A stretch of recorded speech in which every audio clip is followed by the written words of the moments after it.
এবার জানাবো পুঁজিবাজারের খবর। সপ্তাহের প্রথম কার্যদিবস দেশের প্রধান পুঁজিবাজার ঢাকা স্টক এক্সচেঞ্জ ডিএসইতে সূচকের মিশ্র প্রবণতা দিয়ে চলছে লেনদেন। সবশেষ বাজার পরিস্থিতি জানাতে সরাসরি নিয়ে যাচ্ছি ডিএসইর ওয়েবসাইটে।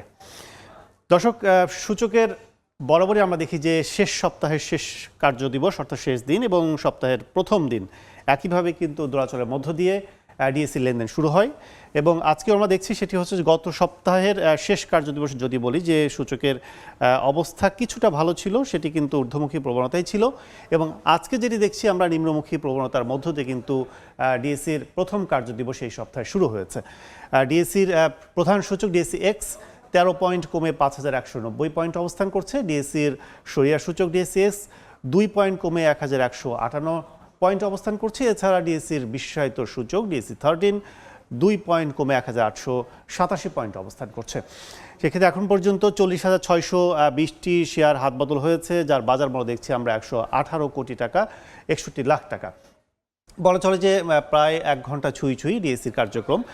সেক্ষেত্রে এই সময়ের মধ্যে কিন্তু 72টি প্রতিষ্ঠানের শেয়ারের দর দেখছি আমরা ঊর্ধ্বমুখী এবং অপরিবর্তিত অবস্থায় রয়েছে কিন্তু দেখছি আমরা 96টি প্রতিষ্ঠান এবং নিম্নমুখী অবস্থানে দেখছি 211টি প্রতিষ্ঠানের শেয়ারের দর।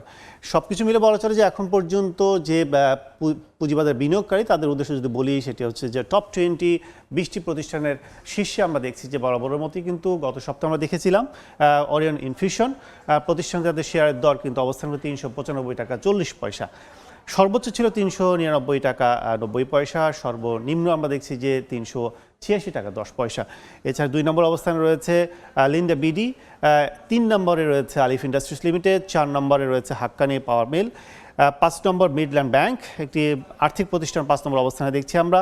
6 নম্বরে দেখছি খান ব্রাদার্স পিপি ওভেন প্রতিষ্ঠানটি 6 নম্বর অবস্থানে, 7 নম্বরে বিডি থাই, 8 নম্বরে একটি আইসক্রিম ফ্যাক্টরি লাভলিলো এবং 9 নম্বরে রয়েছে আরেকটি আর্থিক প্রতিষ্ঠান আইএফআইসি এবং 10 নম্বরে রয়েছে খান প্যাকেজিং খুলনা প্যাকেজিং পাওয়ার লিমিটেড।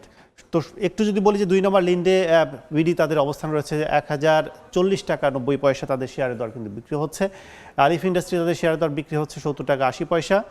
এছাড়া হাক্কানি পাওয়ার মিল তাদের প্রতিষ্ঠান শেয়ারের দর রয়েছে 64 টাকা 90 পয়সা। তো সেক্ষেত্রে বলা চলে যে সব মিলে যে ডিএসসির ওয়েবসাইটে যে আমরা দেখছি যে বরাবরই যে গত সপ্তাহের তুলনায় এবং চলতি সপ্তাহে যে সূচকের উত্থান পতনের মধ্য যেটি শুরু হয় সেইভাবে কিন্তু চলছে এবং পুঁজিবাজারে বিনিয়োগকারীদের আস্থায় কিন্তু দোলাচল কিন্তু লেগেই আছে, সেটি কিন্তু সমাধান একান্তভাবে প্রয়োজন।